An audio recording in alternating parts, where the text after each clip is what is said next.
নমস্কাৰ। আজি অন্নপ্ৰসন্নৰ এটা ফেমিলি আউটফিট লৈ আহিছোঁ আপোনালোকৰ মাজলৈ। আউটফিটটো কমপ্লিট কণ্ট্ৰাষ্টত আছে, ৰেড কালাৰ আৰু টচৰ।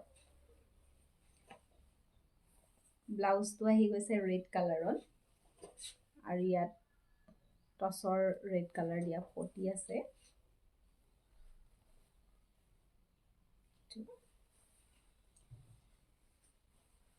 মেখেলাখন আহি গৈছে টচত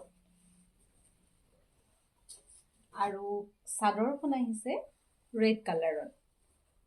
তাত টচৰ পটিখিনি লগোৱা হৈছে আৰু টচ কালাৰটোৰে এনেদৰে দহি কৰি দিয়া হৈছে। চিম্পলত আছে চাদৰখন। এতিয়া আহোঁ দেউতাকৰ আউটফিটটো।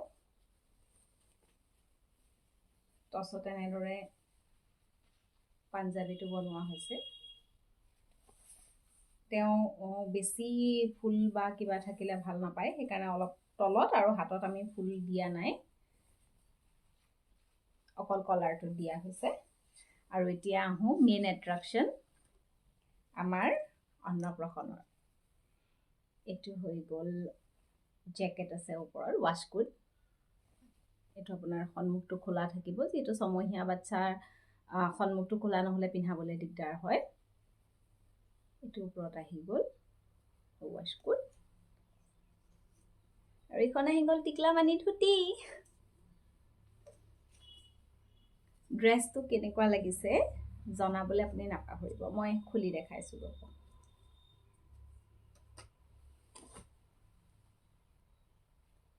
এখন ধুতিখন ইয়াত এনেদৰে পিন্ধাই আপুনি কঁকালটো চবৰে যিহেতু সমান নহয়, বা বহুতে ইলাষ্টিক দিলে কমপ্লেইন কৰে যে তেওঁলোকৰ বাচ্ছাটোৰ অলপ প্ৰব্লেম হৈছে, সেইকাৰণে আমি ৰছী দিছোঁ। হৈ গ'ল টপটো। ইয়াত ৱেষ্টকোটটোত কলাৰ দিয়া হৈছে এনেদৰে। আউটফিটটো কেনেকুৱা লাগিল জনাবলৈ নাপাহৰিব। যদি ভাল লাগিল তেতিয়াহ'লে আপোনালোকেও আপোনালোকৰ ফেমিলি ফাংচনৰ কাৰণে এনেদৰে অৰ্ডাৰ কৰিব পাৰে সাজোনত। Thank U.